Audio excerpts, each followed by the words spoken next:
Ok, bonjour à tous, j'espère que vous allez bien. On se retrouve pour une nouvelle vidéo et aujourd'hui on va analyser le match d'un abonné. Donc c'est sur du double homme, donc on analyse cette personne-là. Donc Villeurbanne. Ok, c'est parti. Donc du coup on va analyser la paire, on va pas analyser qu'un joueur, on va analyser la paire contre les deux adversaires en face. Allez, alors service court, tac, on descend les volants, bon, on descend, descente un petit peu trop appuyée, on va dire. Tac. Oh la vache, le service. Vous avez vu le service de la personne en bleu. Attendez, pouce. Attendez, je remets. Oh la vache. Attends. Oh là là. Il est carrément faux son service. Parce qu'en fait, quand il sert, il fait tac et après il remonte comme ça. Bon, c'est pas grave, mais il est pas arbitré. Mais bon, c'est marrant. Ça m'a choqué. Bref. Alors, vous avez vu comme il remonte son service, c'est ouf. Ok, alors là, ok. Donc vous avez vu là en position de défense, faire attention. Hein, parce qu'en position de défense, faut vraiment être face au joueur. Parce que là, vous avez vu, il était orienté vraiment jambe gauche devant. Après, je vais regarder un petit peu après. Faut faire attention à ça. C'est quand vous êtes en défense, quand vous levez, faut que vous soyez face au joueur adverse. Ok.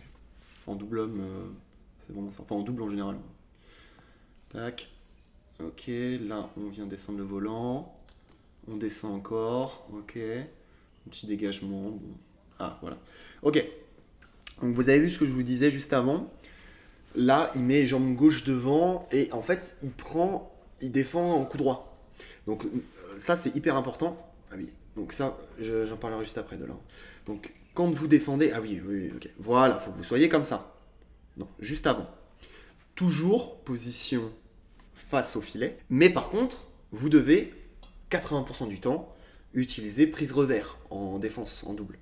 C'est-à-dire que, regardez ma main. Là, je vais être en coup droit. Vous avez vu sur cette petite partie-là, je vais être en coup droit. Sinon, tout le reste, bon, je vais me grandir un petit peu. Là, je suis en revers, en revers, en revers, en revers, en revers. Et là, je passe en coup droit. Vous avez vu, on dit à peu près 20-25% du temps en coup droit. Quand vraiment l'adversaire tape sur le côté coup droit, on prend prise coup droit et on défend coup droit. Mais sinon, 80% du temps, je défends en revers. Donc ça veut dire que je dois être orienté face au joueur avec soit légèrement la jambe gauche devant, soit légèrement la jambe droite devant en fonction de ce que vous allez faire après. Mais voilà, ça reste jambe parallèle avec prise revers. Donc ça, c'est le premier élément à noter. Hein. Donc voilà, là il s'est un petit peu fait anticiper. Bon, c'est pas grave, ça peut arriver, mais faire attention à ça. Donc ça veut dire aussi, hein, quand je vous disais prise revers, j'ai le coude qui est vraiment devant moi et je suis prêt à taper, taper, taper, taper. Ok. Ça, c'est vraiment important. Hein. Défendre en position de défense. Enfin, en position revers, pardon. Ça, c'est hyper important. Ok. Après, en soi, si on parle légèrement de tactique, on cherche à avoir l'attaque, on descend les volants. Tactiquement, on est correct, hein, pour l'instant en tout cas. Voilà, on cherche un petit peu à descendre les volants, à prendre l'attaque. Il y a un peu de service long, ça c'est dommage. Parce que le service long, en fait, quand vous faites des services longs en double, que ce soit en double dame, en double mixte, en double homme, c'est la même chose. Un service long en double, ça sert uniquement à surprendre l'adversaire. Si vous faites un service long pour faire un service long, ça va juste donner l'attaque à l'adversaire et c'est pas le but. On cherche toujours à prendre l'attaque quand on est. Peu importe le tableau, en simple, en double, en mixte, peu importe. On cherche toujours à prendre l'attaque. Donc ça passe dans un premier temps par le service. Un beau service court dans différentes zones. On va en parler juste après parce que vous avez vu notre joueur. Vous allez voir. Vous allez voir où je vais en venir. Donc là, c'est bien, on marque le point. Regardez, quand je dis service court, vous avez plusieurs types de services courts. Vous avez des services un petit peu plus appuyés. Après, on a ce qu'on appelle les services au T, ce qui va fermer les angles. Après, on a service dans le changement de prise de raquette. Normalement, notre joueur, quand on reçoit, regardez ma main qui est ici, vous êtes à peu près ici. C'est-à-dire que mi-coup droit, mi-revers.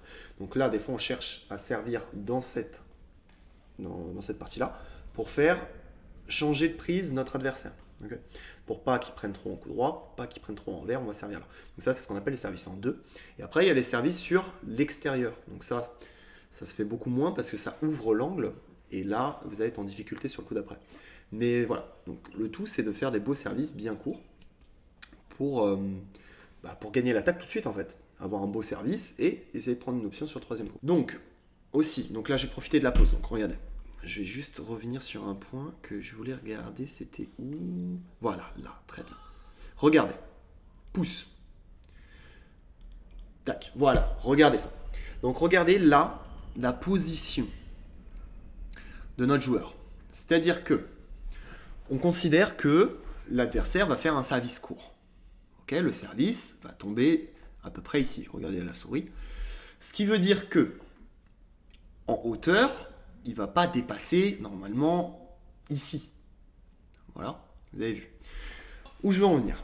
En gros là, la position d'attente pour moi, elle peut être vraiment améliorée. Dans le sens où on a un joueur qui est orienté dans le croisé, en fait, dans la diagonale. Normalement, on est un petit peu plus de face par rapport au joueur, on a un petit peu plus de face, et surtout, la raquette, elle n'est pas orientée en coup droit comme ça, très haute. Normalement, on essaye d'avoir une prise un petit peu plus neutre. Après, il y a des joueurs, si vous regardez Tom Jikel jouer, il l'oriente un petit peu plus côté coup droit, comme lui, voilà. Comme le joueur qu'on analyse. Mais c'est parce que Tom, il sait qu'il y a beaucoup de services qui vont se faire dans la zone T, donc dans la zone où ça va être sur son coup droit. Mais là, moi je conseille pour cette partie-là, pour ce joueur, d'avoir une raquette légèrement plus basse, parce que sinon, s'il a une raquette trop haute, forcément, le volant qui va arriver ici, ça va nous obliger à descendre la raquette pour taper. Que si on descend un petit peu plus la raquette, ça va être à hauteur de volant. Et là, on va pouvoir taper directement. En plus de ça, une raquette avec une prise un peu plus neutre, donc mi-coup droit, mi-revers, en orientant légèrement sur le coup droit, si tu veux, eh bien, tu ne seras pas en difficulté sur les changements de prise de revers, de raquette. Pardon. Imaginez que là, l'adversaire en face, il serre ici. Imaginez, il serre ici. Merde, on voit pas avec ma tête. Imaginez, ouais, regardez, il serre dans le couloir là. Ben là, ça va tout de suite le mettre en difficulté, là, notre joueur. Pareil, s'il serre à ce niveau-là, donc dans le changement de prise de raquette, mais là, ça va être un gros changement de prise, pareil, notre joueur va être en difficulté. Donc faites attention à pas donner de champ et trop de problématiques sur vos prises de raquette. Essayez d'avoir une prise un petit peu plus neutre. Et là, au niveau du corps, donc là, le corps qui est ici, on va essayer d'être un petit peu moins orienté. Regardez là, les pieds, ils sont vers l'extérieur là-bas. On cherche à avoir des pieds qui sont un peu plus vers l'intérieur ici. Okay, surtout le pied gauche. Okay, surtout le pied gauche. Et après, on va chercher du coup à pousser avec cette jambe-là. On va pousser avec la jambe, celle-là, et lever la jambe gauche pour taper en avançant. Voilà. Donc, c'est un petit point que je voulais voir avec vous, mais c'est important. Ok, allez, c'est parti. Autre chose à noter. Donc là, on a parlé de la position en défense et de ça. Donc vous avez vu là. Alors, attendez, je remets. Pause. Ok. Vous avez vu son partenaire. Il est un petit peu plus orienté, comme j'ai dit. Tac. Voilà. Tu vois, les pieds. Le pied gauche, il va être dans l'axe ici. Donc c'est ce qu'on cherche. Et là, le pied droit, légèrement relevé pour pouvoir pousser en allant vite vers l'avant. Okay, et pareil, le corps est légèrement orienté vers l'avant. Là, c'est vraiment deux opposés. Un qui est vraiment en face, l'autre qui est vraiment en diagonale. Vous avez vu, là, il est très face au filet, et lui, à l'inverse, il était très en diagonale. Donc là, pour ce joueur, on va chercher à être un tout petit peu plus de profil. Voilà. Allez, pam. Oh, le service. Ça me choque toujours. Ok, ensuite, alors, regardez, alors, pousse, si on revient à ce qu'on disait juste avant. Tac. Regardez, là, du coup, il reçoit en paire, pardon. Bam. Voilà. Donc, c'est là que c'est problématique. Côté impair, c'est pas si grave en réalité, parce que vous avez vu, côté impair, vous êtes ici, si ça sert là, c'est sur votre coup droit, c'est bien, par rapport à ce que je vous disais tout à l'heure. Mais ici, quand vous êtes côté pair, là, tout de suite, c'est plus problématique parce que vous avez pris une option sur le coup droit en ayant la raquette. Pam, regardez, la raquette où elle est. La raquette, elle est là. Une prise coup droit très haute. Et là, la plupart du temps, dites-vous, en stats, à haut niveau, il y a 80% de service court au T, là. Donc, ce qui fait que si notre adversaire sert ici, eh ben, on a une grande distance à faire avec la raquette, qui est ici, pour aller chercher le volant là. Vous avez vu, c'est dans ce sens-là, on cherche toujours à avoir la raquette la mieux placée possible pour avoir des gestes les plus courts et d'être plus efficace. Donc, surtout côté pair, là, il faut changer la position pour être plus de face et avoir la raquette un peu plus neutre pour avoir des gestes plus courts et être plus efficace. On continue. Pam. Ah, j'avais pas vu, mais vous avez vu. Service dans le changement de prise, le temps qu'il change de prise, pam. Et après, bon, il tape avec le pied. Mais je veux dire, le changement de prise, ça l'a quand même mis en difficulté. Voilà. Donc après, vous, si vous êtes les adversaires, dites-vous, regardez un petit peu ces changements de prise de raquette. Si vous voyez que l'adversaire met sa raquette comme ça en position d'attente, vous allez servir là, sur le revers, là. Tac, ok. C'est important, hein, ça, d'observer. Après, dans la globalité, je trouve qu'il y a quand même beaucoup de relance. C'est-à-dire que là, vous jouez beaucoup à l'instinct, c'est-à-dire que vous frappez une frappe par une frappe. Et essayez de construire vos échanges en enchaînant les frappes. C'est-à-dire que vous tapez, vous attendez quelque chose en retour. Vous tapez en avançant. Vous tapez pour faire mal à l'adversaire sur le coup d'après. Parce que là, c'est vraiment je frappe pour frapper. Vous avez vu ? Donc ça, c'était bien là pour notre joueur. Ce qu'il a fait, c'est qu'il a fait son retour, bam, et il a avancé, il a pris une option. Après, l'adversaire, il lève, c'est pas grave, c'est pour notre partenaire. Mais vous avez vu, il y a cette volonté de taper en avançant. Donc ça, c'est le troisième point que je voulais aborder avec vous. Taper en avançant, c'est hyper important, que ce soit en simple, en double, en mixte, peu importe le tableau, il faut toujours taper en avançant. Ça ne veut pas dire je tape et je cours au filet, ça ne veut pas dire ça. Hein. Ça veut dire juste je tape en faisant un petit pas vers l'avant, je tape en ayant la volonté d'avancer dans ma frappe. Tout ça il y a deux raisons à ça. Première raison, vous allez avoir beaucoup plus d'impact dans vos volants, c'est-à-dire que si vous jouez à plat par exemple, eh bien, si vous tapez en avançant, il y aura beaucoup plus de poids, beaucoup plus de vitesse dans votre volant. Donc l'adversaire va être plus en difficulté. Deuxième chose, comme je vous disais avant, on cherche à gagner l'attaque. Dans tous les tableaux, on cherche à gagner l'attaque. Mais aujourd'hui, le gain de l'attaque se fait souvent à partir du filet. C'est-à-dire qu'on va chercher à taper, avancer au filet. Évidemment, si c'est un penalty, si vous le levez, vous n'allez pas avancer. Hein. On part du principe que on tape à plat, on tape en descendant les volants, on fait des trajectoires proches du filet. Là, on va toujours avancer légèrement dans sa frappe. Après, si vous le levez, vous faites des cloches, vous n'avez pas forcément besoin d'avancer. Mais à partir du moment où vous défendez, vous jouez à plat, vous faites un bloc, peu importe la frappe en fait, vous voulez mettre de l'impact, vous avancez légèrement dans la frappe. Là, c'est dommage. Vous avez vu, c'est un peu le principe. Hein. Je tape en avançant, je tape en avançant, je tape en avançant. Vous allez voir, hein, les trajectoires ne vont vraiment pas être les mêmes. Bam. Donc là, hop, il tape en reculant, c'est dommage. Tac. Là, vous avez vu, il tape et en fait, direct, il recule. Donc, du coup, après, on est en difficulté sur le coup d'après parce que il n'y a pas assez d'impact dans le coup d'avant. En gros, dites-vous que c'est pas parce que vous tapez en reculant. Vous avez vu, des fois, vous tapez et vous êtes déjà en train de reculer.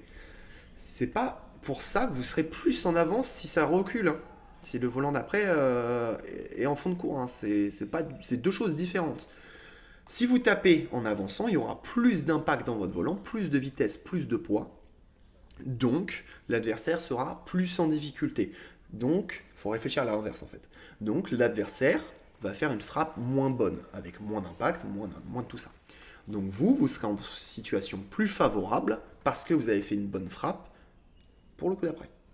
En revanche, si vous dites « Ok, moi je tape en reculant parce que j'ai peur de reculer derrière », forcément votre frappe aura moins d'impact, l'adversaire aura beaucoup plus le temps de vous fixer, de soit jouer au filet, soit rebalancer. Et en fait, ce gain de temps que l'adversaire a va vous mettre beaucoup plus en difficulté sur le coup d'après.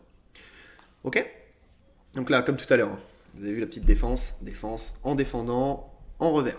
Ok, donc on a une perte de 7. Donc là, gros élément à travailler. Donc là, je profite de la pause. Donc là, attention, il y a le coach qui va peut-être...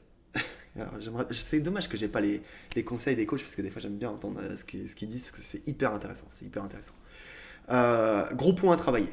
Là, sur le premier set. Les défenses.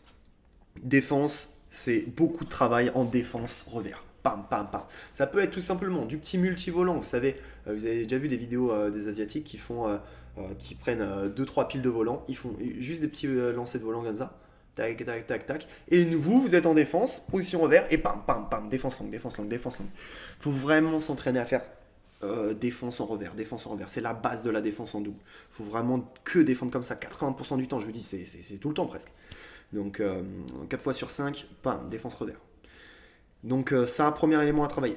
Ensuite, ça va avec les défenses, mais travailler toutes les zones en fait, entre les pecs jusqu'au genou.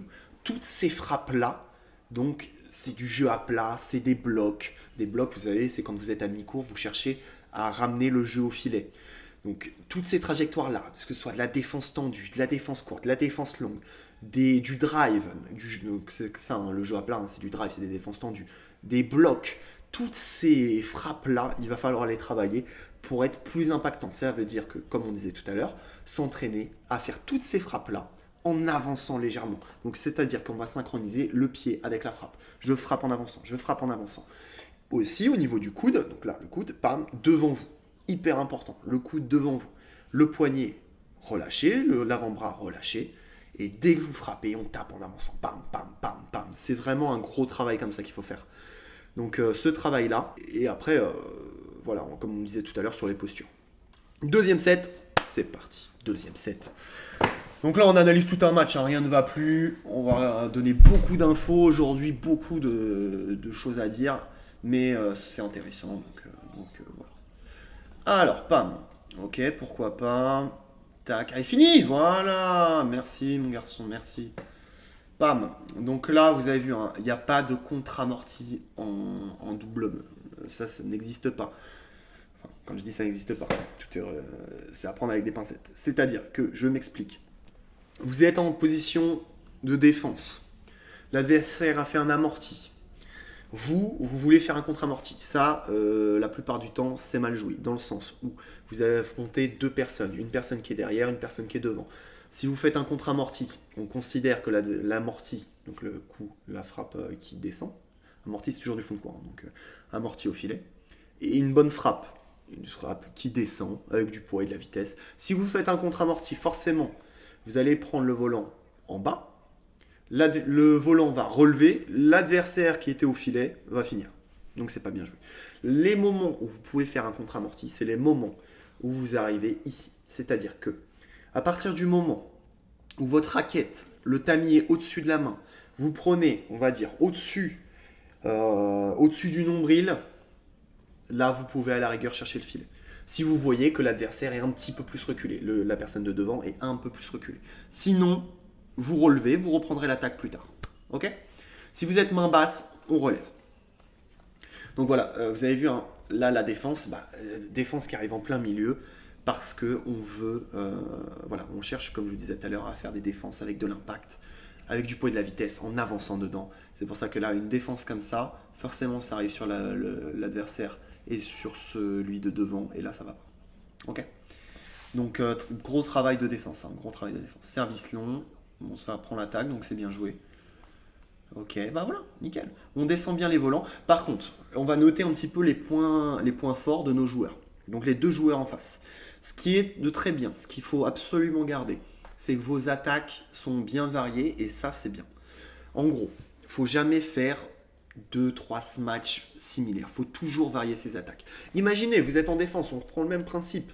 Vous prenez un smash ici, un smash ici, un smash dans les pieds, vous allez prendre cher. Franchement, vous allez prendre cher. Si vous tapez un peu plus sur le coup droit, un peu plus sur le revers, un peu plus sur l'épaule, dans les pieds, si vous variez vos attaques, vous allez voir que ça va être beaucoup plus efficace que si vous variez pas en fait. Si vous faites toujours les mêmes smatchs, l'adversaire il suffit qu'il réfléchisse un petit peu et après il va tout de suite savoir que vous faites les mêmes smatchs et vous allez vous faire défoncer après. Donc là c'est très bien là pour nos joueurs, ils varient bien leurs attaques, une fois à droite, une fois à gauche, une fois en haut, une fois en bas, ça c'est très bien. Faut garder ça. Après, j'ai l'impression que ça tourne bien. C'est pas la première fois qu'ils jouent ensemble. Ça se, enfin, j'espère pas me tromper. Hein, ça se trouve, je me trompe. Mais normalement, ils ont déjà joué ensemble. Ça se voit dans leur attitude, dans leur façon de se parler, dans la façon de tourner. Donc ça, c'est bien. C'est toujours plus agréable de jouer avec quelqu'un qu'on connaît, avec quelqu'un avec qui on sait tourner. C'est vrai que c'est mieux. Là, ça se voit que vous tournez bien ensemble, donc c'est bien. Ensuite, il y a une bonne communication. Bon, après, vous êtes un peu frustré, hein, ça se voit. Oula, mes ententes là. Okay. Et bam, ça aurait pu être risqué ça, le petit match croisé. Mais bon, voilà. Alors, ensuite, on va continuer sur ce sujet. Quand vous attaquez, c'est-à-dire que quand vous variez vos attaques, En termes de placement, regardez, normalement, en défense en double. On est côté-côté. Et en gros, sur les attaques, quand vous allez se matcher, vous n'allez pas avoir les mêmes retours. Regardez, je m'explique. On va mettre pause, 2 minutes, voilà. Alors, regardez, imaginez, là, vous avez une attaque. Attendez, on va essayer d'imaginer un peu plus. Ok, tape. Ok, là, regardez. Donc là, nous avons un joueur qui attaque. On va considérer qu'on est un petit peu plus sur le côté droit. Allez, on va dire qu'on est ici. Ok. Nos deux adversaires sont en défense. Pam, pam. Donc là, enfin, nous, on est pour eux, hein, parce que c'est eux qu'on analyse. Enfin, nous, on est, pardon, excusez-moi, nous, on est pour eux. On est pour les adversaires, enfin on est pour ceux en face parce que c'est eux qu'on analyse. Mais bon, pour la situation, ça va vous permettre de comprendre. Regardez, là, bon, là il est au milieu, donc là vous allez être côté-côté, ça c'est bien. Par contre, au niveau de l'attaque, si vous attaquez, imaginez vous attaquez dans le couloir qui est ici, là. Tac, tac, tac, tac, tac. Eh bien, vous allez voir que les retours de la personne qui est défend, qui est ici, vont être beaucoup plus droits. Ici, là, dans cette zone-là. Si vous tapez sur le joueur, donc vous tapez sur le joueur, là, ça va être varié, un peu plus varié, ça peut être de la défense tendue, de la défense courte, de la défense longue, c'est un peu plus varié.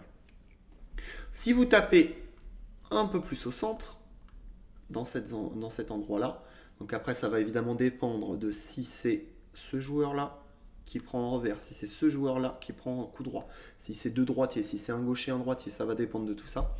Mais dites-vous que si vous tapez bien au centre, en fermant l'angle, eh bien la plupart du temps, ça va revenir pour un petit peu croiser cette zone-là. Okay. Plus ou moins longue, mais ça va revenir à peu près dans cette zone-là. Ça veut dire quoi? Ça veut dire que vous qui êtes ici, à votre avis, vous devez taper par rapport à quoi? Bon, là, vu que je suis tout seul à parler, je vais vous donner la réponse. Mais en gros, quand vous êtes ici, votre but, le principal but, c'est en double homme, vous n'allez pas forcément, vous allez très rarement marquer l'attaque sur un smash fond de cours.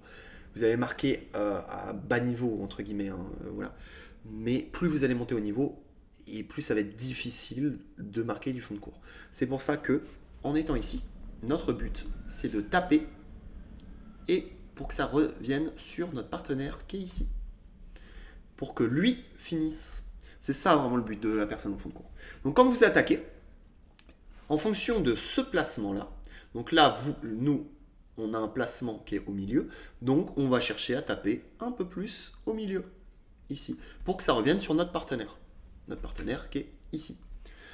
Ensuite, donc ça, vous avez peut-être compris un peu où je veux en venir, ça veut dire que si vous ne voulez pas que ça revienne sur votre partenaire, pour des raisons diverses et variées, mais si vous ne voulez pas que ça revienne sur lui, parce que vous dites, ok, mon partenaire ou ma partenaire, peut-être qu'elle n'est pas si forte que ça en ce moment, quand il y a un décalage de niveau, vous dites, ok, moi j'ai pas envie que ça revienne sur mon partenaire ou ma partenaire, parce que il n'arrive pas à finir. Faut prendre tactiquement, il faut prendre en qualité ses qualités, il faut prendre en compte ses qualités et ses défauts, et les qualités et les défauts de l'adversaire.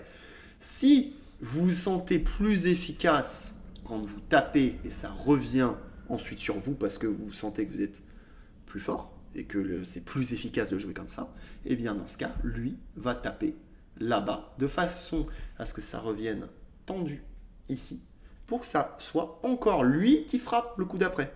Je sais pas si vous voyez un peu le délire, mais en gros, c'est où je veux en venir. Ça va vraiment vous permettre de taper et d'attendre quelque chose en retour. Okay. Donc là, il tape. Oh. Tout ça pour ça. Ça fait un quart d'heure, j'explique un truc. Tout ça pour que ça fasse match filet. Oh la vache. Du coup, voilà, prenez en compte ce que je viens de vous dire. Hein, c'est important. Ensuite, allez, service court. Pam, on donne l'attaque. Attention en position en défense. Ouais, c'est vraiment hyper important ça. Alors, aussi, autre chose à noter.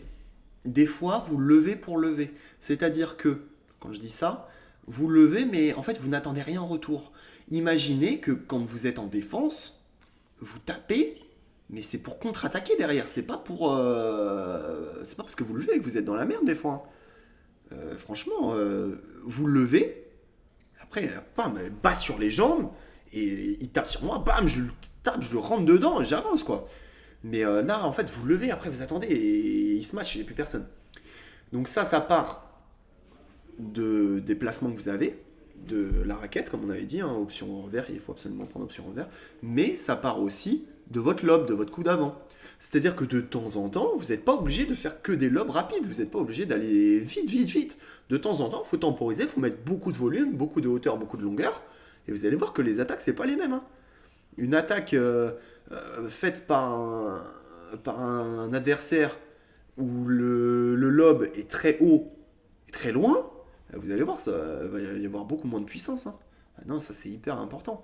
De temps en temps, ok, soit vous tapez à plat et vous attendez quelque chose en retour, ou sinon, de temps en temps, on lève avec beaucoup de hauteur, beaucoup de volume, et puis vous allez voir, vous positionnez bien, et vous allez voir que les attaques sont pas les mêmes. Il va y avoir beaucoup moins de puissance. La plupart du temps, ils vont faire soit des amortis rapides, soit, même de temps en temps, ils vont faire des dégagements. Vous allez voir. Et là, vous allez prendre l'attaque.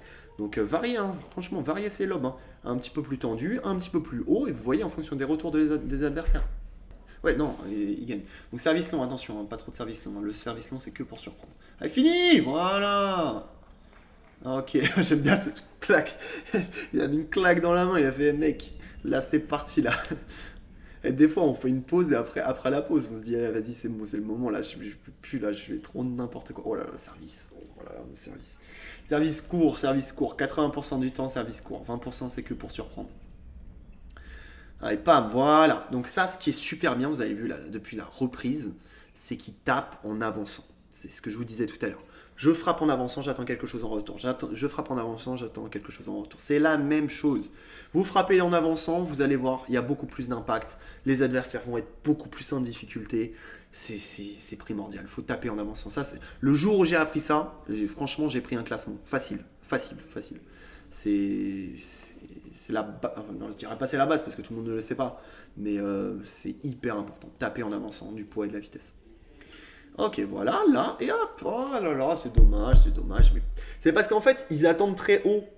Et ils lèvent et en fait, ils attendent là le volant. Mais non, quand vous levez, les adversaires vont se matcher, ça va arriver entre votre pec et votre genou. Donc, il faut descendre la raquette. En position d'attente. Regardez là, on descend la raquette. Voilà. Voilà, c'est dommage, c'est dommage. Voilà, un gros problème de défense. Gros problème de défense. Il faut vraiment travailler la défense. Tac. Ok, ça donne de l'angle. Allez, pam, là on tape, mais tapez dans le volant, tapez, voilà. Et là ça revient, voilà. Aïe aïe aïe, c'est dommage parce qu'après c'est un genre de l'homme mi-court, je sais pas trop ce que c'était. Il faut garder l'attaque là-dessus. Faut vraiment leur rentrer dedans. Hein. Vous n'allez pas lui faire mal au volant. Même aux adversaires, il faut taper. Tac, allez, match. Aïe aïe aïe, il y a trop d'amortis, il faut taper. C'est trop de la relance, c'est trop gentil là. Avec des dégagements croisés, non, c'est pas possible. C'est faux ça. Voilà. Faut vraiment taper, hein, n'ayez pas peur. La base, hein, c'est le smash. En double homme, faut se matcher. Faut se matcher. Même si c'est pas un smash puissant, faut se matcher. Après, vous allez équilibrer vos smatchs avec des petits amortis, des petits dégagements si c'est bien joué. Mais la base, c'est le smash.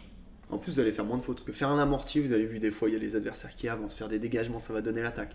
Un smash, vous êtes sûr de ne pas faire trop d'erreurs. Après, vous n'êtes pas obligé de mettre full puissance à chaque fois. Hein. Vous pouvez taper en faisant des demi-smatchs, des baby-smatchs, vous appelez ça comme vous voulez. Mais vous n'êtes pas obligé de taper 100% à chaque fois. Mais au moins, vous tapez quoi.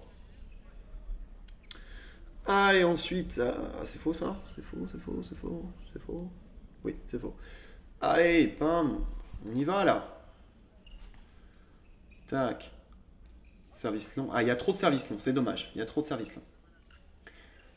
Après, ça va parce que les adversaires ils vous donnent l'attaque quand même, donc c'est relativement bien joué. Mais après, à savoir pourquoi vous faites des services longs. Si vous faites des services longs parce que vous savez que les adversaires ont du mal à reculer, c'est bien joué. Si vous faites des services longs parce que vous avez peur de servir court, c'est pas la bonne justification. Ça dépend toujours de la justification qu'on met derrière.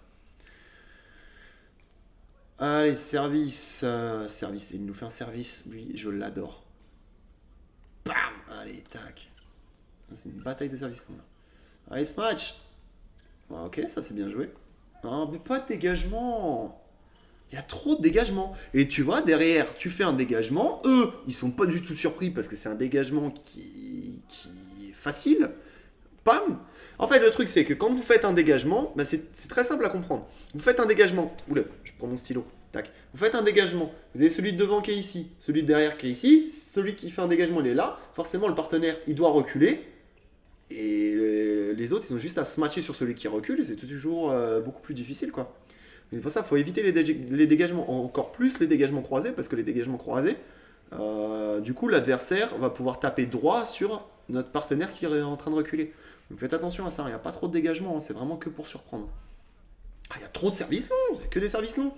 Une bataille de services longs, c'est fou ça. Gagner au moins le deuxième set, par contre, on n'aura pas le troisième set parce que je crois que ça va pas filmer le troisième set. Bon, c'est pas grave. Allez, service court.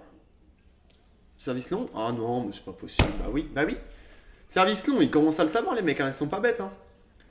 Ils sont pas bêtes. Vous faites 40 services longs, c'est normal. Les mecs, ils le savent, hein, et maintenant ça fait service long, bam, un bûche, tout de suite. Aïe. Bon, bah, c'est perdu. Bon, voilà. En tout cas, donc par rapport à ce qu'on disait tout à l'heure, attendez, je vais mettre une petite pause. Hop, par rapport à ce qu'on disait tout à l'heure.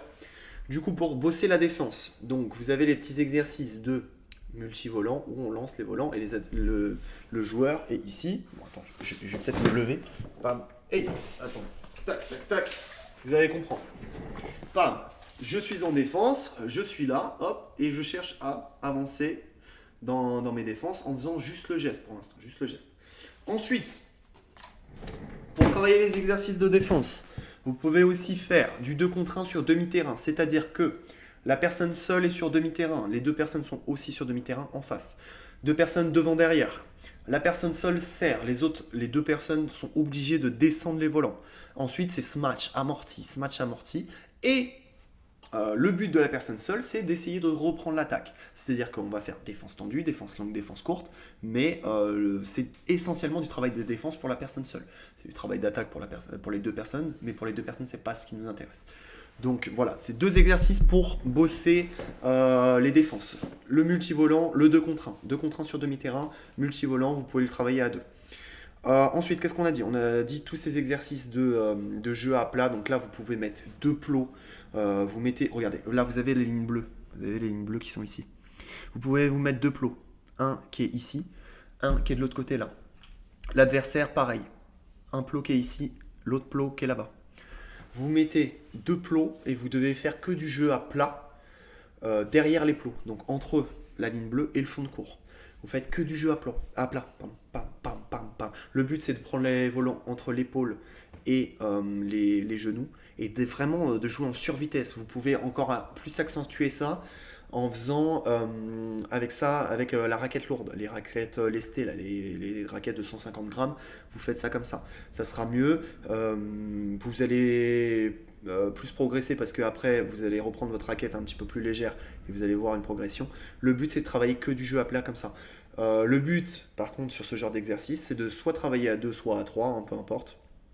Par contre, c'est d'avoir des trajectoires logiques. Quand je dis trajectoires logiques, c'est pas de faire des grands croisés, des grandes diagonales, c'est pas le but.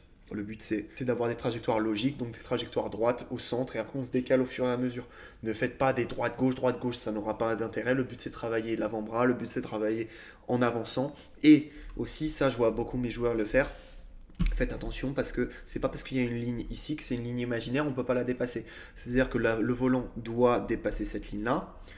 Pour la trajectoire, c'est pour vous donner un repère sur la trajectoire, mais vous, comme je vous disais tout à l'heure, vous devez taper en avançant.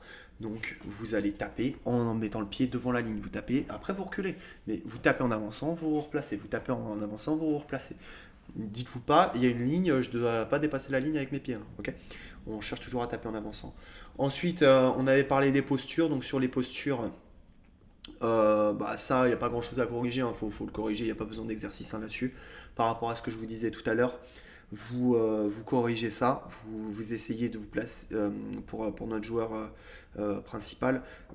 Essaye de te mettre vraiment un petit peu plus dans l'axe, avec les pieds orientés un petit peu plus en face vers l'adversaire, pas les pieds en diagonale. Attention. Et comme je disais tout à l'heure aussi sur les changements de prise de raquette, c'est d'orienter ta raquette un petit peu plus de façon neutre pour pas être surpris si le volant arrive sur le revers, pour pas être surpris si le volant arrive sur le coup droit. Ok. Voilà. Ensuite, c'est de la tactique et un global, un peu plus de service court, parce que là il y a trop de services longs. Ensuite sur la tactique globale, pardon. moins de relance, beaucoup plus de coups impactants, c'est-à-dire que je veux un peu plus de jeu à plat en avançant, un peu plus de smash, un petit peu plus de coups à plat en fait, tout simplement, de blocs, de prise d'attaque, de gain d'attaque à partir du mi-court en fait. Cette zone-là, toute cette zone-là, elle est hyper importante parce que c'est une zone qui va être décisive dans la prise d'attaque. Donc vraiment du jeu à plat, c'est-à-dire un peu plus de drive droit, un peu plus de blocs appuyés, un peu plus de smash, pas forcément smash full puissance, mais smash demi-smash, amorti rapide, voilà, tout ça. Moins de relance, moins de dégagement, d'amorti un peu lent, de lobes qui seront mi-hauteur, mi-longueur. Vous avez vu, vous avez le droit en défense, vous êtes en défense, ok, je mets beaucoup de volume, je suis en défense, pam, et je les attends, je les défonce sur le coup d'après. Ou alors, sinon, vous décidez de jouer un jeu rapide en faisant droite-gauche, mais par contre, là, faut être au clair avec son partenaire en disant ok là ça va bouger mais il faut être prêt au tout. Mais voilà. Et dernière chose, et après j'arrêterai là-dessus, vos positions en défense, hyper important. Baissez-vous sur les jambes parallèles face au joueur, donc qui se match, donc droit face au joueur en droit si c'est une trajectoire droite, face au joueur légèrement croisé si c'est une trajectoire croisée. Mais vraiment bas sur les jambes, la raquette un peu plus bas, parce que vous allez attendre un volant bas, donc ça sert à rien d'avoir la raquette haute. Raquette basse, j'attends un volant bas, raquette basse, pam, ok.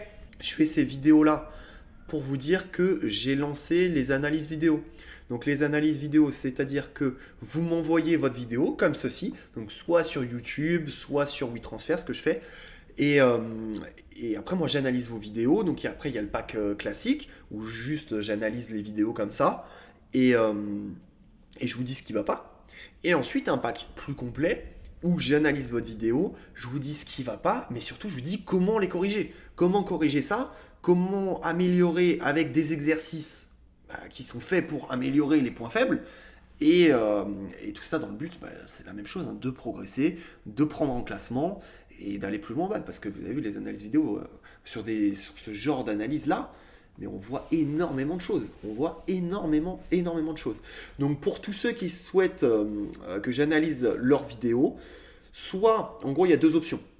Soit, en gros, je fais 50% du prix pour ceux qui veulent que je reposte la vidéo sur YouTube, comme ici, voilà, comme là. Et là, dans ce cas, c'est 50% du tarif, parce que je reposte sur YouTube, donc j'utilise votre vidéo, voilà. Ou sinon, j'analyse entre nous. Donc après, je vous envoie un PDF, une vidéo comme je fais là, juste pour vous. Et puis voilà. Donc tous ceux qui sont intéressés pour les analyses vidéo, bien, toutes les informations sont dans la description. Vous avez le lien, vous réservez. Et après, après je vous contacte, hein, vous avez juste à m'envoyer votre vidéo. Après, je l'analyse et je vous renvoie ça dans les 3 jours. Voilà. Allez, j'espère que cette vidéo vous a plu. Prenez soin de vous. Et moi, je vous dis à dimanche pour une nouvelle vidéo.